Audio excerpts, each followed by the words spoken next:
बड़ी तस्वीर दिखाना चाहता हूँ। तो शतरंज में एक ऐसी चाल हो कि प्रतिद्वंदी ये दिखाता है कि मैं कमजोर हो लिया और फिर मात दे देता है। कुछ हमारे साथ ऐसा ही करना चाहती थी सामने वाली पार्टी। जिनके साथ हम थे वो हमें बेगम दे रहे थे और राजा मारना चाह रहे थे। हम तो शतरंज नहीं जानते, न शतरंज के खिलाड़ी रहे हैं, थोड़ा बहुत शतरंज जानते हैं, लेकिन बीजेपी के घोड़े की ढाई चाल से वो दल कहां चला गया पता नहीं।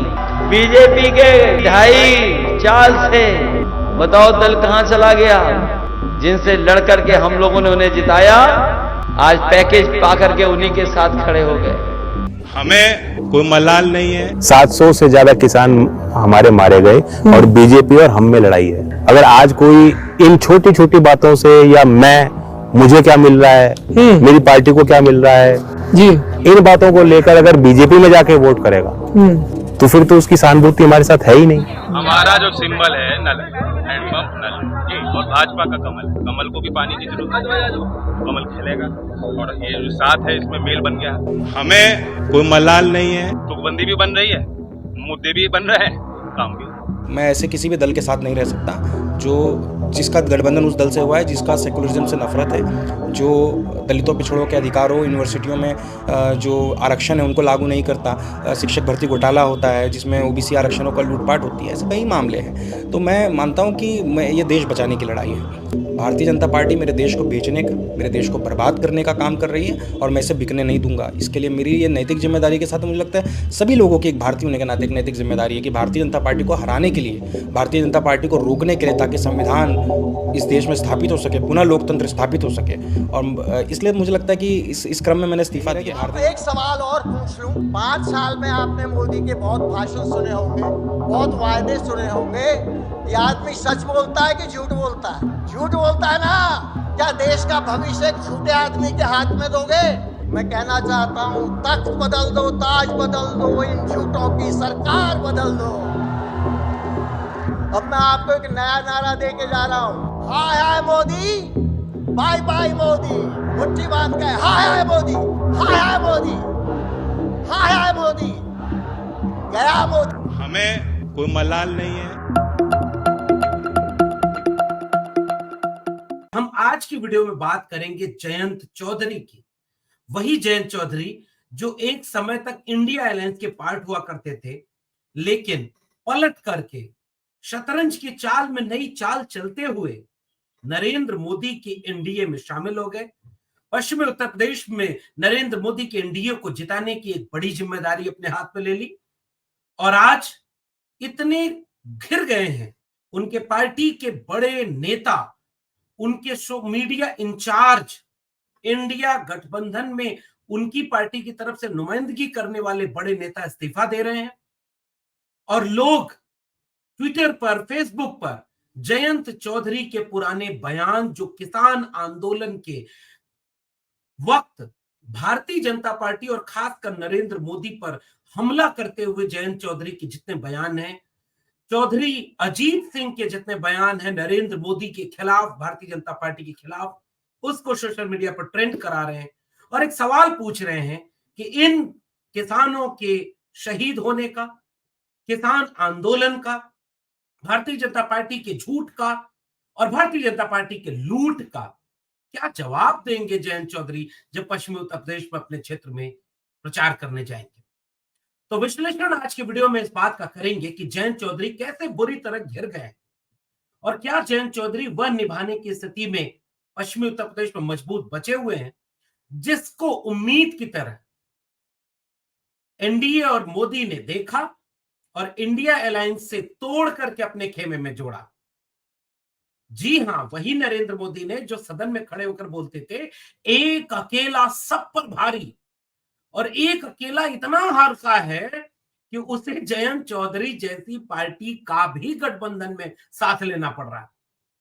चौधरी चरण सिंह को भारत रत्न देकर के इसका पॉलिटिकल माइलेज लेना पड़ रहा है।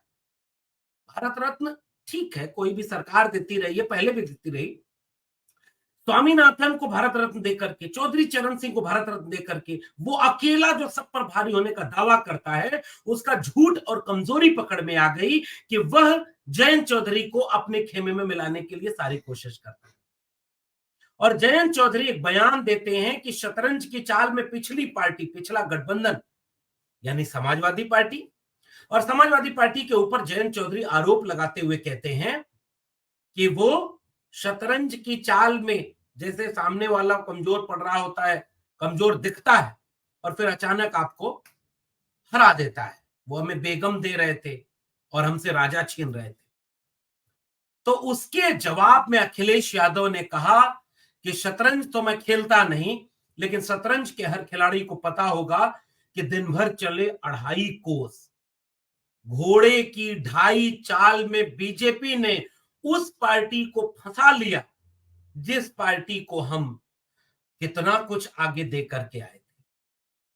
और अखिलेश यादव ने सीधे पश्चिमी उत्तर प्रदेश में हमला करते हुए जयंत चौधरी के ऊपर यह सवाल पूछा कि बताओ हमारा और आपका कितना मजबूत साथ था, आप 0 विधायक पर थे। 22 के गठबंधन में समाजवादी पार्टी, और मैं फिर से कह रहा हूं कि कोई भी पार्टी जब किसी दूसरे पार्टी से गठबंधन करती है तो दोनों का फायदा होता है, दोनों को फायदा मिलता है।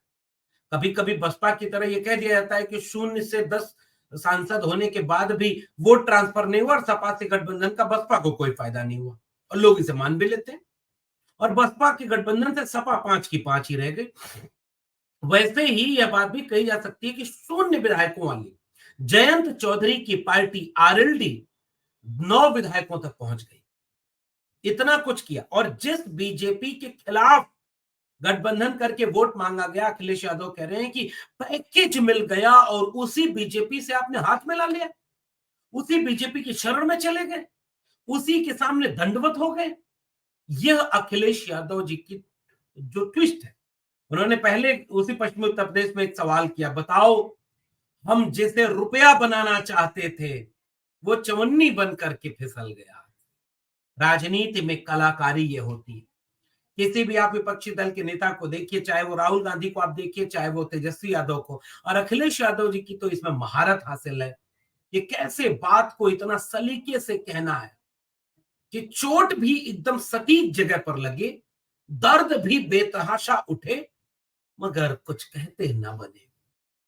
हिंदी साहित्य की दुनिया में इसे व्यंग हास्य व्यंग की विधा है। हरिशंकर परसाई उसके बड़े रचनाकार रहे, और हरिशंकर परसाई बार बार कई बातें इस तरह से कहते हैं जिससे आप सिहर उठेंगे लेकिन आपको जवाब देते नहीं बने। तो पश्चिमी उत्तर प्रदेश में जयंत चौधरी को अखिलेश यादव ने 9 विधायक जीतने में मदद की, और 9 विधायक होने के बावजूद 37 विधायक चाहिए एक राज्यसभा जाने के लिए। लेकिन 9 विधायक वाली पार्टी के नेता को अखिलेश यादव ने अपने गठबंधन के धर्म को निभाते हुए, मजबूती दिखाते हुए राज्यसभा भेजा, अपनी पार्टी के लोगों की नाराजगी सहते हुए। ये होता है गठबंधन धर्म, जो चौधरी अजीत सिंह शायद अपने जीवन में निभा नहीं पाए। लेकिन आखिरी दिनों में चौधरी अजीत सिंह को यह समझ में आ गया था कि बीजेपी जो नरेंद्र मोदी वाली बीजेपी है वो उन्हें कुछ नहीं देने वाली है। इसलिए एक जमाने में यूपीए बीजेपी, यूपीए एनडीए करने वाले चौधरी अजीत सिंह भी अपने आखिरी दिनों में बीजेपी के खिलाफ खड़े थे, और उनका ये भाषण बड़ा वायरल हो रहा है जिसमें वो बार बार कह रहे हैं कि नरेंद्र मोदी झूठ बोलने वाला एक प्रधानमंत्री। क्या आप एक झूठे प्रधानमंत्री को फिर से सत्ता में लाना चाहते हैं? क्या आप इस तरह के झूठ बोलने वाले नरेंद्र मोदी को फिर से सरकार में आने देना चाहते हैं? और वैसे झूठे प्रधानमंत्री की बात कहने वाले नरेंद्र मोदी के साथ खुद जयंत चौधरी जाकर के गलबैयां कर रहे हैं, और ऐसा लग रहा है कि वह जयंत चौधरी नरेंद्र मोदी के सामने यह अब कहते घूम रहे हैं, जो कि नरेंद्र मोदी उन्हें रैलियों में नहीं ले जा रहे। केवल मेरठ की रैली में हल को पीछे से हल्का सा छूते हुए एक तस्वीर आई। कई बार एक व्यक्ति हो जिसको सम्मानित करने के लिए बहुत सारे लोग सम्मान दे रहे हो, तो एक व्यक्ति होता है जो बहुत धीरे से पीछे से ऐसे करके हाथ लगा देता है कि अच्छा हमारा भी सम्मान उसी में हो जाए, हमको भी उसी में जोड़ लीजिए। जयंत चौधरी की इस तरह की तस्वीरें नरेंद्र मोदी के साथ मेरठ की रैली में, और मेरठ की रैली के बाद किसानों को समझाने और जाटों को समझाने के लिए नरेंद्र मोदी जी ने जयंत चौधरी को काम पर लगा दिया। खुद अपने साथ कभी भी किसी भी रैली में नहीं ले जा रहे, उनकी रैलियों में बैठने के लिए जयंत चौधरी को जगह नहीं मिल रही, उनको नरेंद्र मोदी की रैलियों में बुलाया नहीं जा रहा, और इस बात से खासा नाराज जयंत चौधरी के समर्थक अंदर अंदर बताए जा रहे। और जयंत चौधरी किसान के आंदोलन पर क्या कहते हैं, उनका पुराना इंटरव्यू लोग वायरल कर रहे हैं कि जिन्होंने 700 किसानों की शहादत करवाई, वो किसानों से वोट किस नाम पर मांगेंगे। अगर आज के तारीख में मैं बीजेपी का साथ दे दूं, आज के तारीख में मैं बीजेपी के साथ खड़ा हो जाऊं, हमारे लोग कभी भी ऐसे लोगों को माफ नहीं करेंगे जो किसानों के आंदोलन को कुचलते हुए, किसानों के हक अधिकार की लड़ाई को दबाने के लिए, मुकदमे करने के लिए, आंसू गैस के गोले छोड़ने के लिए। और इस बार तो किसान पहुंच भी नहीं पाए दिल्ली तक। और जयंत चौधरी ये कहते हैं कि इस तरह की चीज को कैसे माफ किया जा सकता है, कैसे हम उन्हें भूल जाएं, कैसे हम बीजेपी का साथ दे दें। और वही जयंत चौधरी आज बीजेपी के लिए वोट मांगते फिर रहे हैं। इसलिए पश्चिमी उत्तर प्रदेश में समीकरण देखिए बदल रहा है पहले और दूसरे चरण में। हालांकि बीजेपी ऐसी शातिर पार्टी है कि उसने जयंत चौधरी को साथ लिया, चौधरी चरण सिंह को भारत रत्न देकर के इसका पॉलिटिकल माइलेज लेने के लिए भी बहुत कुछ किया, और अखिलेश यादव जी ने तंज करते हुए कहा कि एक पैकेज में बिक गए, किसान आंदोलन भूल गए, शहीद हुए किसानों का दर्द भूल गए, आंदोलन कर रहे किसानों के ऊपर पड़ने वाली लाठियों का दर्द भूल गए। और पश्चिमी उत्तर प्रदेश में कई जगह से वो तस्वीरें आ रही हैं जहां बीजेपी के नेताओं को किसान अपने गांव में घुसने नहीं दे रहे, विरोध कर रहे, और बिल्कुल फीका सा चुनाव चल रहा है, एकदम फीका, कोई उत्साह नहीं जनता में। खुद नरेंद्र मोदी में भी उतना उत्साह नहीं बचा है। हाँ, एक जगह बस उत्साह है, बिकी हुई मीडिया टेलीविजन चैनल, वही 400 पार की सरकार रोज बनाए जा रहा है।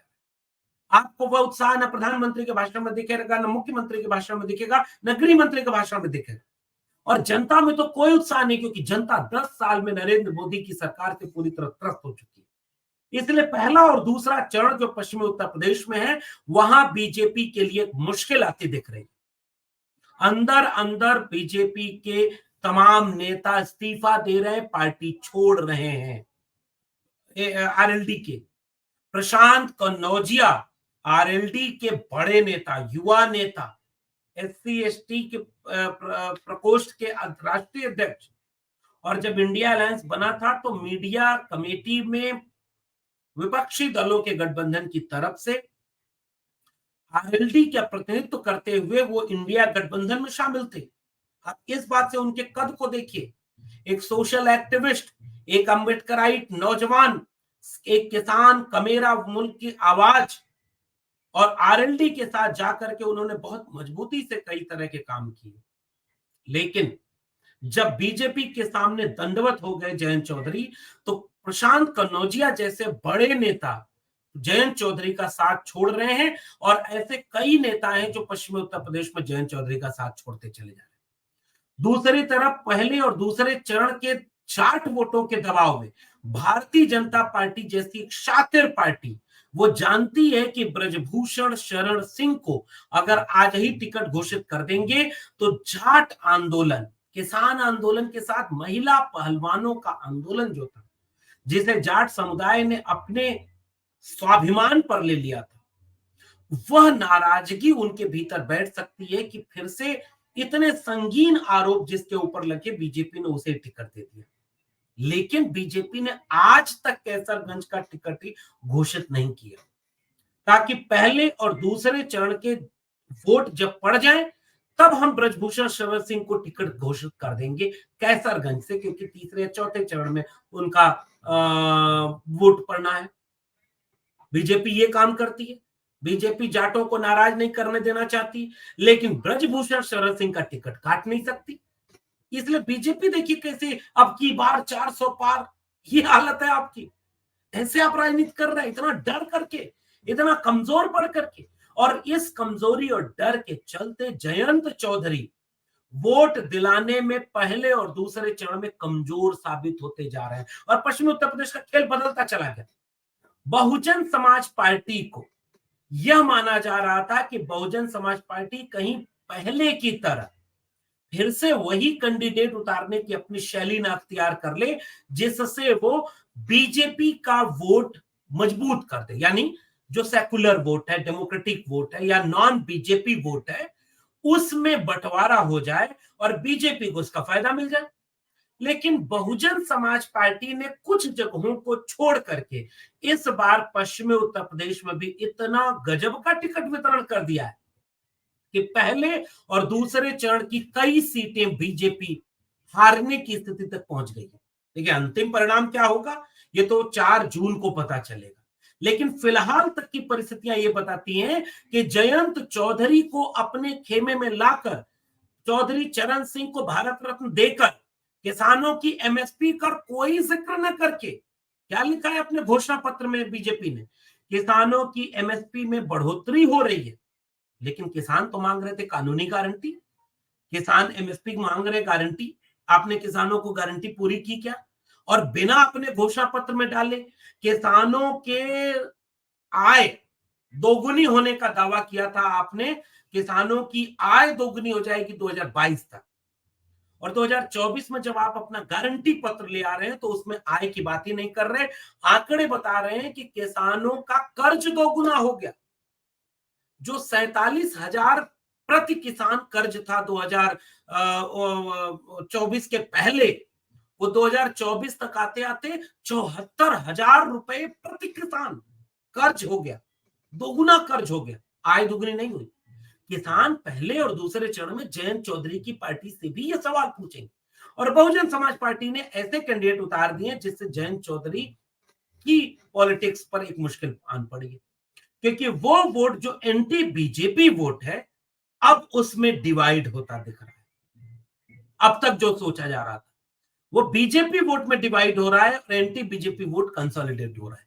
मिसाल के तौर पर मुजफ्फरनगर की सीट को ले लीजिए, मुजफ्फरनगर की सीट पर आरएलडी के उम्मीदवार नहीं है, बीजेपी के संजीव बालियान है। वही आरएलडी कहती थी कि मुजफ्फरनगर सीट कैसे छोड़ दें जो चौधरी अजीत सिंह की है, और समाजवादी पार्टी से लड़ गए कि नहीं भाई मुजफ्फरनगर सीट पर हमको बदला लेना है चौधरी अजीत सिंह को, जब पिछली बार धोखे से संजीव बालियान ने हराया था, हमें उस अपमान का बदला लेना है, इसलिए मुजफ्फरनगर सीट हर हाल में हमें चाहिए। और जैसे ही वो ढाई चाल चलते हुए बीजेपी के साथ अलायंस करते हैं, तो जहां समाजवादी पार्टी 7 सीटें दे रही थी उन्हें, मान लेते हैं कि 2-3 प्रत्याशी उन सीटों पर अपने दे रहे थे, लेकिन बीजेपी ने आपको केवल 2 प्रत्याशी दिया, 2 मिनिस्टर यहां बना दिया, एक आध मिनिस्टर का वादा किया होगा, पैकेज का वादा किया होगा। अखिलेश यादव बार बार कहते हैं पैकेज मिल गया और विचारधारा की लड़ाई खत्म हो गई। प्रशांत कनौजिया ने अपने इस्तीफे में यह बात खुल करके कही है कि जो सरकार दलित विरोधी हो, जो सरकार ओबीसी विरोधी हो, जो सरकार किसान विरोधी हो, जो सरकार नौजवान विरोधी हो, जो सरकार शिक्षा विरोधी हो, उस बीजेपी के साथ हम कैसे साथ दे सकते हैं। आज हमारा नागरिक धर्म कहता है कि आरएलडी से इस्तीफा दें और हम बीजेपी के खिलाफ काम करें। यह कहकर इस्तीफा देने वाले पश्चिमी उत्तर में बहुत सारे लोग, और वो जो लोग इस्तीफा नहीं दिए जो पुराने कैडर हैं, वो जयंत चौधरी से एक सवाल पूछ रहे हैं कि भैया उसी मुजफ्फरनगर की सीट पर आपने समझौता कर लिया, जिसने चौधरी अजीत सिंह को अपने जीवन के आखिरी चुनाव में बेईमानी करके हराया। आप बोलते थे ये बात, और उस बेईमानी का बदला लेने की बात आप करते हुए अखिलेश यादव से लड़ रहे थे कि नहीं मुजफ्फरनगर सीट तो हमें चाहिए। आपने छोड़ दी नरेंद्र मोदी के सामने, और वो मुजफ्फरनगर सीट छोड़ दी और संजीव बालियान के लिए वोट मांग रहे। तो वहां का अपना कैडर नाराज हो गया कि जिसके लिए 10 साल विरोध में काम किया उसे कैसे हराएं, और अंदर अंदर जयंत चौधरी भी इस बात से नाराज बताए जा रहे हैं कि केवल मेरठ की रैली में कोने से हल थोड़ा सा छूने के लिए फोटो में आए और उसके बाद से बुलाए नहीं जा रहे बड़े बड़े रैलियों में, और यह बात उनके लिए अपमानजनक साबित हो रही है। और इसलिए माना जा रहा है कि जयंत चौधरी भी नाराज बताए जा रहे हैं कि पर्याप्त सम्मान नहीं मिल रहा है। पैकेज पर्याप्त मिल गया होगा तो सम्मान भी आपको चाहिए, पैसा भी लेंगे, पैकेज भी लेंगे, सम्मान भी लेंगे। बीजेपी सब कुछ नहीं देती, इसलिए वह सारी चीजें जो पश्चिमी उत्तर प्रदेश के पहले और दूसरे चरण में अब मुश्किल पैदा करती हुई दिख रही हैं। जयंत चौधरी की पॉलिटिक्स अब ऐसे मोड़ पर है कि बीजेपी उनका इस्तेमाल करने के लिए यूपी में मंत्री पद या केंद्र में मंत्री पद तो दे दे, लेकिन अब उन्होंने अपने राजनीतिक फैसले से अपनी पूरी पॉलिटिक्स को आगे के लिए संकट में ग्रस्त कर दिया है, और तमाम लोग बीजेपी के समर्थन में प्रचार करने से जाने से इतराज कर रहे हैं, असहज हैं, इसलिए वो उत्तेजना नहीं दिख रही है। आरएलडी आई रे वो गाना नहीं बज रहा है, क्योंकि आरएलडी के नेता ने पैकेज के सामने अपने जमीर, अपनी लड़ाई, अपनी विचारधारा, चौधरी चरण सिंह के सपनों का भारत की टाटा बिरला की जागीर नहीं, ये भारत देश हमारा है, वो आज अंबानी अडानी की जागीर बनाने वाले लोगों के साथ खड़े हो गए जयंत चौधरी। इस तरह के बदले हुए परिदृश्य में ऐसा क्लियर दिख रहा है कि पहले और दूसरे चरण में बीजेपी मुजफ्फरनगर सीट हो, कैराना सीट हो, पीलीभीत सीट हो, बिजनौर की सीट हो, सहारनपुर की सीट हो, कम से कम इन 5 जगहों पर सीधे सीधे बीजेपी मुश्किल में फंसती दिख रही है। और अगर यही चुनाव परिणाम में तब्दील हुआ तो जयंत चौधरी का क्या होगा, ये आरएलडी के लोग भी बेहतर समझते होंगे। आपको ये बातचीत कैसी लगी, नीचे कमेंट बॉक्स में जरूर बताइएगा। फिर मिलेंगे किसी और टिप्पणी के साथ, तब तक के लिए बहुत बहुत धन्यवाद।